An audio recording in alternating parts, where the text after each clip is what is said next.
layout of an sterile production area. നമ്മൾ ബാക്കിയുള്ള manufacturing പ്രോസസ്സിനെ compare ചെയ്യുന്ന സമയത്ത് പാരന്റൽ പ്രിപ്പറേഷൻസുകൾ പ്രൊഡ്യൂസ് ചെയ്യുന്ന പ്രൊഡക്ഷൻ ഏരിയക്ക് കുറെ അധികം റെസ്ട്രിക്ഷൻസുകളും കുറെ അധികം റിക്വയർമെന്റ്സുകളും ഉണ്ട്. അപ്പൊ ഇതിന്റെ ലേ ഔട്ടും അതിന്റെ കാര്യങ്ങളും വളരെ ഇമ്പോർട്ടന്റ് ആണ്. ഓക്കെ, സോ ആദ്യം തന്നെ നമുക്ക് ഇതിന്റെ ലേ ഔട്ട് എങ്ങനെയാണ് എന്ന് നോക്കാം. എങ്ങനെയാണ് ഇവിടെ ഒരു മാനുഫാക്ചറിങ് ഏരിയക്ക് ഉണ്ടാവേണ്ട മിനിമം റിക്വയർമെന്റ് അല്ലെങ്കിൽ ഒരു മിനിമം പ്ലാനിങ് എന്ന് പറയുന്നത് സിമ്പിൾ ആയിട്ട് വരച്ചിട്ടുള്ള ഒരു ഫ്ലോ ചാർട്ട് ആണ്. സോ നമുക്ക് 3 സാധനങ്ങളാണ് സാധാരണഗതിയിൽ റോ മെറ്റീരിയലുകൾ അല്ലെങ്കിൽ എക്യുപ്മെന്റ്സുകളായിട്ട് വേണ്ടി വരിക. First ingredients or vehicles or solutes. ഇത് നമുക്ക് പാരന്റൽ പ്രിപ്പറേഷൻ ആവശ്യമായിട്ടുള്ള റോ മെറ്റീരിയൽസുകളാണ്. ഇനി ആ പ്രോസസ്സിന് ആവശ്യമായിട്ടുള്ള എക്യുപ്മെന്റ്സുകൾ വേണം. ഓക്കെ, പ്രോസസ്സിംഗ് എക്യുപ്മെന്റ്സുകൾ വേണം.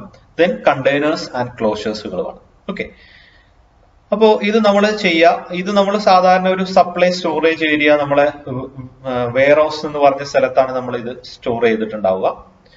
Before starting the production of sterile products or parental products, it has to be clean and sterilised.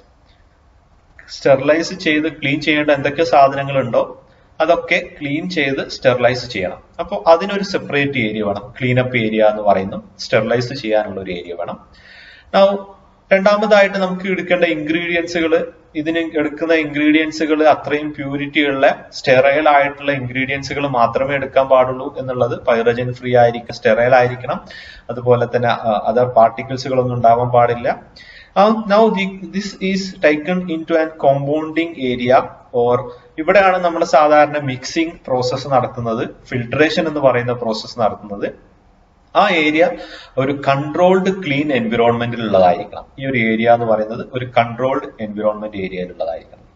Now after compounding, the process has to be sterilized and container has to be sterilized. The sterilized container is taken to the aseptic area where the filling and sealing will occur.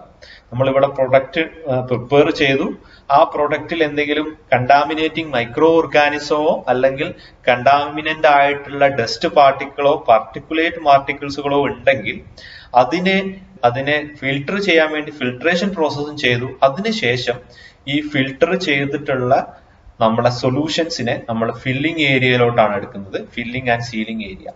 This area is non as aseptic area. ഇവിടെ ഒരു കാരണവശാലും എൻവിറോൺമെന്റോ ഇവിടേക്ക് വരുന്ന പേഴ്സണോ ഇവിടേക്ക് വരുന്ന കണ്ടെയ്നറുകളോ ഒന്നും ഒരു കാരണവശാലും കണ്ടാമിനേഷൻ ഉണ്ടാവാൻ പാടില്ല. അങ്ങനത്തെ ഒരു ഏരിയ ആണ് അസെപ്റ്റിക് ഏരിയ എന്ന് പറയുന്നത്. ദെൻ ഇത്രത്തോളം ക്ലീന് വേണ്ട. എന്നാലും ബാക്കിയുള്ള ഏരിയ പാക്കേജിങ് ആൻഡ് പ്രൊഡക്റ്റിംഗ് ഏരിയ, ഇവിടെ സീലിംഗ് കഴിഞ്ഞിട്ടുണ്ട്, ഇനി പുറത്തുള്ള കണ്ടാമിനേഷൻ ഉണ്ടാവാനേ പറ്റുള്ളൂ. അപ്പൊ അങ്ങനെയുള്ള ഒരു ക്ലീൻ ഏരിയ എന്ന് പറയുന്നിട്ടുള്ള packaging and product storage area. ഇതിൽ നോക്കുന്ന സമയത്ത് തന്നെ നമുക്ക് മനസ്സിലാവും there is an unidirectional flow for the material as well as for the working men. അതാണ് ഇവിടെ ഏറ്റവും ഇമ്പോർട്ടന്റ് ആയിട്ടുള്ള കാര്യം എന്ന് പറയുന്നത്. ഒരു യൂണി ഡയറക്ഷണൽ ഫ്ലോ ആണ്. ഒരു സൈഡിൽ നിന്ന് വേറൊരു സൈഡിലോട്ട് മാത്രമേ പോവുള്ളൂ. അത് ഡ്രഗ് ആയാലും ശരി, വെഹിക്കിൾ ആയാലും ശരി, സൊല്യൂട്ട് ആയാലും ശരി, ഈ എക്യുപ്മെന്റ്സുകളായാലും ശരി, കണ്ടെയ്നേഴ്സുകളായാലും ക്ലോഷേഴ്സുകളായാലും ശരി, ഇനി ആരാണോ അവിടെ വർക്ക് ചെയ്യുന്നത് അവരും ഇതേ ഒരു പ്രോസസ്സിൽ മാത്രമേ പോകാൻ പാടുള്ളൂ. അവര് തിരിച്ച് ഈ പ്രോസസ്സിലോട്ട് അല്ലെങ്കിൽ ബാക്കിലോട്ട് തിരിച്ചു വരാൻ പാടില്ല എന്നുള്ളതാണ് ഇമ്പോർട്ടന്റ് ആയിട്ടുള്ള ഒരു കാര്യം എന്ന് പറയുന്നത്. Okay, so sterile production area must be free from microbes, particles and dust, and the flow of material and men must be unidirectional. ഒരു റിവേഴ്സിബിൾ ആയിട്ടുള്ള ഒരു ഫ്ലോ അവിടെ ഉണ്ടാവാൻ പാടില്ല എന്നുള്ളത്. Now production area is mainly divided into cleanup area, preparation area, aseptic area, quarantine area, finishing and packaging area. Now first one is cleanup area, where the cleaning of equipments and the different containers and closures will be occur. Easy of cleaning ന് വേണ്ടിയിട്ടുള്ള ഒരു area ആയിരിക്കണം. And it should give comfort to the persons who are working there, and it should be attractive, and it should constructed in a way that it should withstand the moisture, steam and detergents which are used for the sterilization process. And the accumulation of microbes and dirt can be prevented by avoiding projections and corners, and the wall and ceiling should be painted with epoxy vinyl polymeric filling coating. നമ്മൾ third semester മൈക്രോബയോളജിയിൽ aseptic room എന്ന് പറയുന്ന ഒരു concept പഠിച്ചിട്ടുണ്ടായിരുന്നു. Same സംഗതി തന്നെയാണ്. ഷാർപ്പായിട്ടുള്ള എഡ്ജുകളോ കോർണറുകളോ ഉണ്ടാവാൻ പാടില്ല. Dirt accumulate ചെയ്യാൻ അല്ലെങ്കിൽ മൈക്രോബിനെ അക്യുമുലേറ്റ് ചെയ്യാനുള്ള ഒരു ചാൻസ് കൊടുക്കാത്ത രീതിയിലുള്ള ഒരു ഡിസൈൻ ആയിരിക്കണം. സ്റ്റെറിലൈസേഷൻ പ്രോസസ്സിനെയും മോയിസ്റ്റ് അതുപോലെ തന്നെ സ്റ്റീം ഡിറ്റർജൻസിനൊക്കെ വിസ്റ്റാൻഡ് ചെയ്യുന്ന ഒരു മെറ്റീരിയൽ കൊണ്ട് കമ്പോസ് ചെയ്തിട്ടുള്ള ഒരു ഏരിയ ആയിരിക്കണം ക്ലീനപ്പ് ഏരിയ എന്ന് പറയുന്നത്. Okay, now coming to preparation area. രണ്ടാമത്തെ ഏരിയ ആണ് പ്രിപ്പറേഷൻ ഏരിയ എന്ന് പറയുന്നത്, where the compounding of formulation will take place.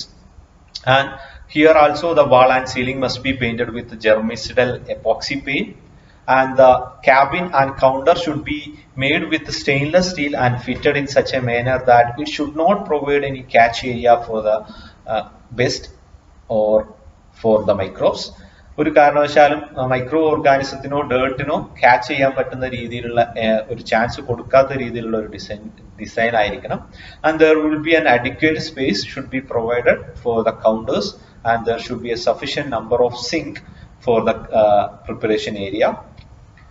Now coming to the aseptic area, most core of the layout, ഏറ്റവും important ആയിട്ടുള്ള area ആണ് aseptic area എന്ന് പറയുന്നത്. അവിടെയാണ് നമ്മൾ ഇത്രയും സമയത്ത് നമുക്ക് സ്റ്റെറിലൈസ് ചെയ്ത് കഴിഞ്ഞ് കഴിഞ്ഞാലും ഫിൽട്രേഷൻ ചെയ്യാനുണ്ട് അല്ലെങ്കിൽ സ്റ്റെറിലൈസേഷൻ ചെയ്യാനുണ്ട് എന്ന് പറഞ്ഞ ഒരു പ്രോസസ്സ് അവിടെ ഉണ്ടായിരുന്നു. ഈ ഒരു ഏരിയയിലോട്ട് വരുന്ന സമയത്ത് പിന്നെ നമുക്ക് ആ ഒരു ചാൻസ് ഇല്ല. പിന്നെ നമുക്ക് ഇതിൽ ചെയ്യുന്ന സാധനങ്ങൾ ഒരു കാരണവശാലും ഇവിടുന്ന് കണ്ടാമിനേറ്റ് വരരുത് എന്നുള്ള രീതിയിൽ ഡിസൈൻ ചെയ്തിട്ടുള്ള ഒരു ഏരിയ ആണ് അസെപ്റ്റിക് ഏരിയ എന്ന് പറയുന്നത്. Okay, require maximum security as it is the part of processing. Okay, and it must be painted with germicidal epoxy paint, and here we have to control the air, personnel and environment. ഈ മൂന്ന് സാധനങ്ങളും aseptic ഏരിയയിൽ നമ്മൾ control ചെയ്യണം. അപ്പൊ എങ്ങനെയൊക്കെയാണ് എയറിനെ control ചെയ്യുക എന്നുള്ളതാണ്. First one is the air which are passed to the aseptic area must be ultra clean and free from dust particles or microbes, and this can be achieved by using HEPA filter, high efficiency particulate air filter, which can remove a particle up to a size range of 0.3 micrometer. So before using the HEPA filter, in order to increase the efficiency of filtration, we have to add two things before the HEPA filter. First, we have to pass this air through a press filter which is made up of glass wool to get rid of large particles. Large പാർട്ടിക്കിൾസിനെ remove ചെയ്യാൻ വേണ്ടി ആദ്യം നമ്മൾ ഒരു press ഫിൽറ്ററിന്റെ ഉള്ളിലൂടെ which is made up of glass wools അതിനുള്ളിലൂടെ നമുക്ക് പാസ് ചെയ്യിക്കണം. അതിനുശേഷം we have to pass this through an electrostatic precipitation to impact charge to the particles in the air, so that we can collect this the charge by using an oppositely charged plate. നമുക്ക് പോസിറ്റീവും നെഗറ്റീവും charge ഉള്ള രണ്ട് പ്ലേറ്റുകൾ കൊടുത്ത് ഈ ഉള്ള പാർട്ടിക്കിൾസിനെ charge impart ചെയ്തിട്ട് ആ പാർട്ടിക്കിൾസിനെ നമുക്ക് സെപ്പറേറ്റ് ചെയ്തെടുക്കാൻ പറ്റും. Finally this air is passed through the HEPA filter. ഇങ്ങനെ യൂസ് ചെയ്തിട്ടില്ല എന്നുണ്ടെങ്കിലുള്ള പ്രശ്നം എന്ന് പറഞ്ഞു കഴിഞ്ഞാൽ HEPA ഫിൽറ്ററിന്റെ എഫിഷ്യൻസി കുറയും എന്നുള്ളതാണ്. പെട്ടെന്ന് അത് ക്ലോഗ് ചെയ്യും. These are the different controls of air. Now coming to second control, that is the personnel control. എങ്ങനെയാണ് പേഴ്സണൽ കൺട്രോൾ ചെയ്യുക എന്നുള്ളതാണ്. First, the entry of patient to the strict room should be only through airlock at the entrance, and the airlock may be fitted with UV lamps. Airlockinte kude chelappo oru UV lamp kodutittundavu, and the rate of movement in the aseptic room should be minimum. Person who should wear sterile clothing, mask, cap, gloves, food cover, which are preferably made with nylons and turling to minimize the shedding of particles from the cloth. Of course, aseptic condition maintain cheyan vendite the person who are working in aseptic area should be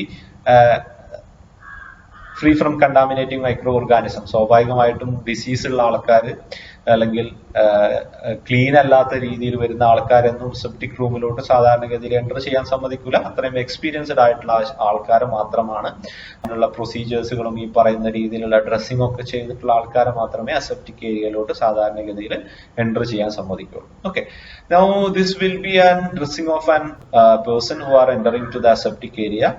there will be an safety glass and cap and face mask, and there will be a single cloth അതായത് നമ്മൾ വർക്ക്ഷോപ്പിലൊക്കെ കാണുന്ന പോലെ തന്നെയുള്ള ഒറ്റ cloth ആണ്, പാന്റും ഇതിന്റെ ഷർട്ടും കൂടി ഒരുമിച്ചുള്ള രീതിയിലുള്ള ക്ലോത്ത് ആണ്.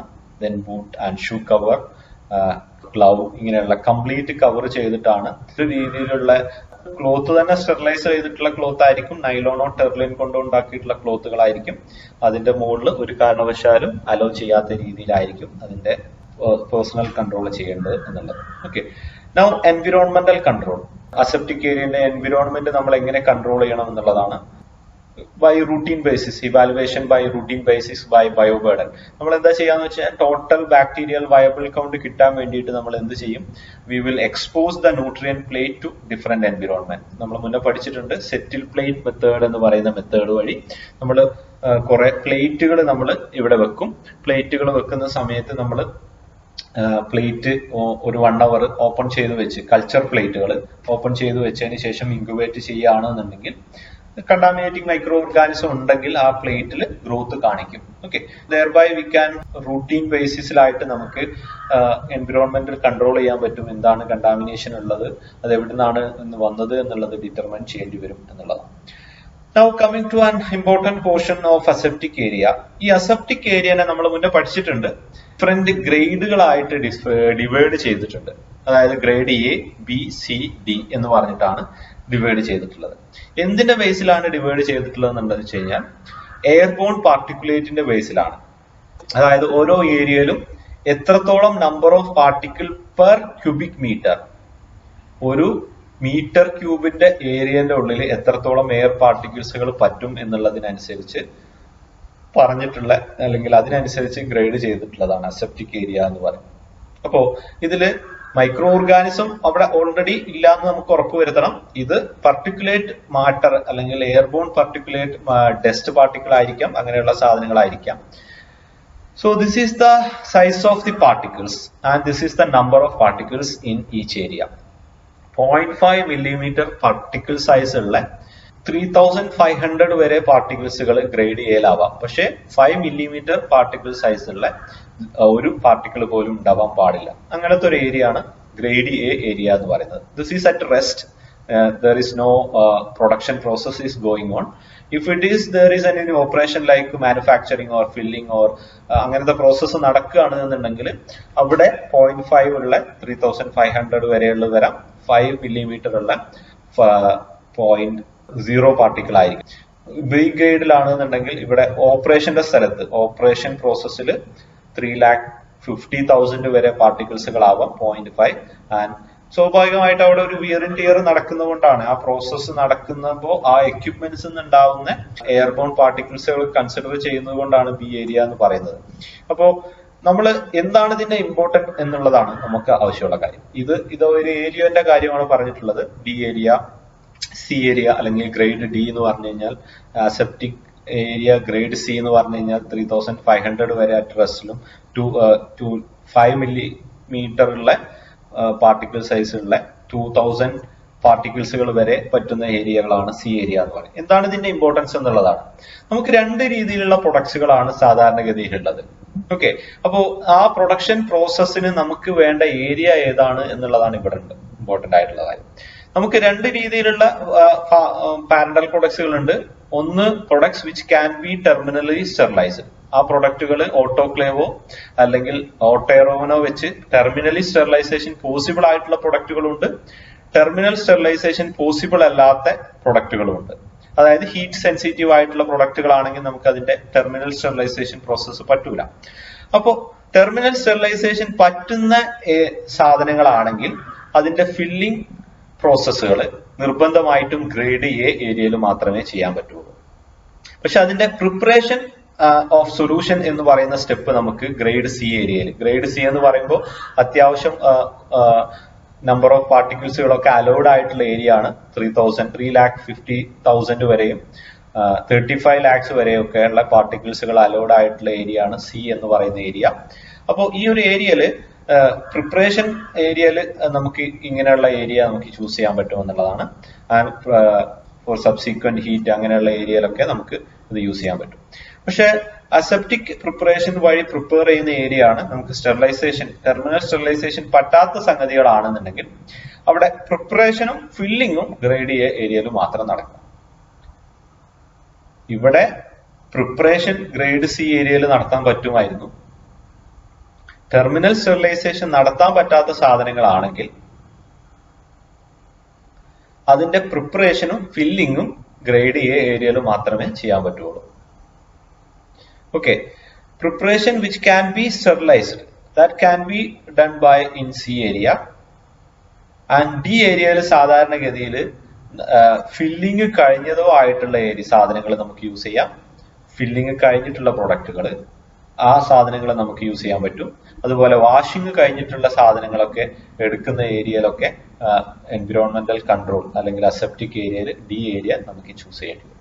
Okay, so this is an important parameter which has to be consider in aseptic area. ഏത് ഏരിയയിലാണ് ഓരോരോ വർക്ക് ചെയ്യേണ്ടത് എന്നുള്ളത് പറഞ്ഞതാണ്. നൗ ഈ അസെപ്റ്റിക് ഏരിയനെ തന്നെ ISO വേറെ രീതിയിലാണ് അതിനെ ക്ലാസിഫൈ ചെയ്തിട്ടുള്ളത്. ISO ക്ലാസ് 1, 2, 3, 4, 5, 6 എന്ന് പറഞ്ഞിട്ടാണ് അതിനെ ക്ലാസിഫൈ ചെയ്തിട്ടുള്ളത്.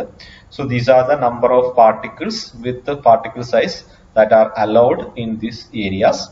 0.1 മില്ലിമീറ്റർ വരെയുള്ള 10 നമ്പർ പെർ മില്ലിമീറ്റർ ക്യൂബ് ഏരിയയിൽ അലൗഡ് ആയിട്ടുള്ള ഏരിയ ആണ് ISO 1 എന്ന് പറയുന്നത്. 2 അതുപോലെ ഇങ്ങനെയുള്ള ഏരിയാസുകൾ. ISO 2 ഏരിയ എന്ന് പറഞ്ഞു കഴിഞ്ഞാൽ 0.1 മില്ലിമീറ്റർ പാർട്ടിക്കിൾ സൈസ് ഉള്ള 100 number per millimetre cube area വരെയുള്ള അത്രയും പാർട്ടിക്കിൾസ് അലൗഡ് ആയിട്ടുള്ള ഏരിയ ആണ്. അപ്പൊ അങ്ങനെയുള്ള ഏരിയയിൽ മാത്രമാണ് ഈ ഒരു പ്രൊഡക്ഷൻ പ്രോസസ് നടത്താൻ പറ്റുള്ളൂ. Another classification is class 100, class 1000, class 10,000, class 1 lakh എന്നൊക്കെ പറയുന്ന രീതിയിലുള്ള ഏരിയ ആണ്. That is equal to the ISO. Class 100 എന്ന് പറഞ്ഞു കഴിഞ്ഞാൽ ISO 5 എന്ന് പറഞ്ഞിട്ടുള്ള ഏരിയക്ക് ഈക്വലന്റ് ആയിട്ടുള്ളതാണ്. ക്ലാസ് 1000 എന്ന് പറഞ്ഞത് ക്ലീൻ ഏരിയ ISO 6 ഏരിയക്ക് കറസ്പോണ്ടിങ് ആയിട്ടുള്ളതാണ്. അപ്പൊ ഇവിടെയൊക്കെ it should not be more than 0.5 micrometre particle size ഉള്ള ഇത്രയും നമ്പർ കൂടാൻ പാടില്ല എന്നുള്ളതാണ് ഇത് ഇൻഡിക്കേറ്റ് ചെയ്യുന്നത്. ഓക്കെ, 1 മീറ്റർ ക്യൂബിന്റെ ഇടയിൽ 0.5 മില്ലിമീറ്റർ മൈക്രോമീറ്റർ പാർട്ടിക്കിൾ സൈസ് ഉള്ള നമ്പർ ഓഫ് പാർട്ടിക്കിൾസ് അലൗഡ് ആയിട്ടുള്ള നമ്പറുകളാണ് ഇവിടെ മെൻഷൻ ചെയ്തിട്ടുള്ളത്. Okay, now these are the general precautions to be taken in aseptic area. Aseptic area എടുക്കേണ്ട പ്രിക്കോഷൻസുകൾ എന്തൊക്കെയാണ് എന്നുള്ളതാണ്. First one is known touch technique. ആവശ്യമില്ലാത്ത സാധനത്തിനെ പിടിക്കാതിരിക്കുക എന്നുള്ളതാണ്.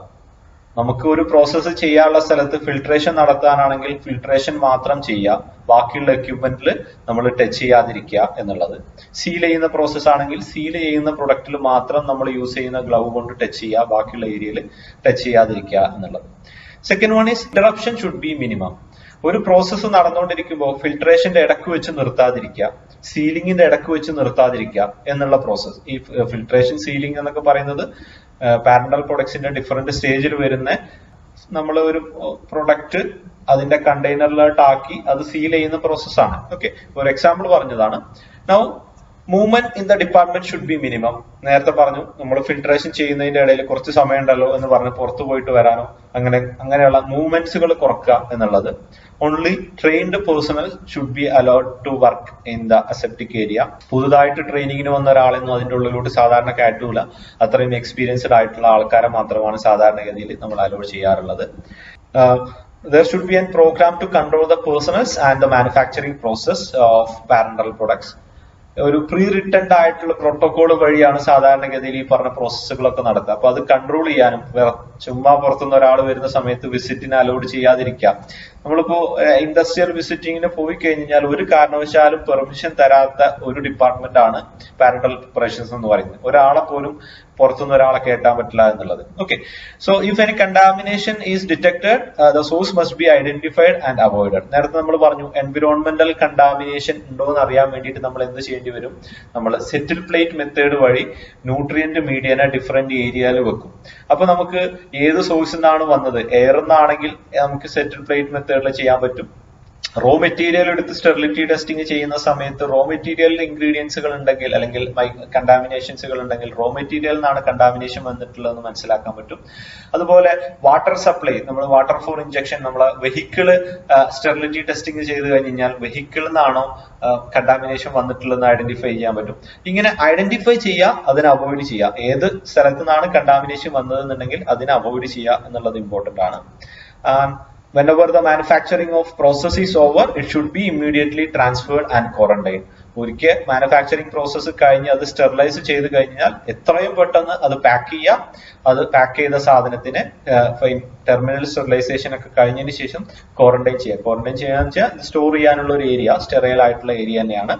So the area should be adequately cleaned, disinfected and make ready for the next operation as soon as the process is completed. So these are the general precautions to be taken in the aseptic area.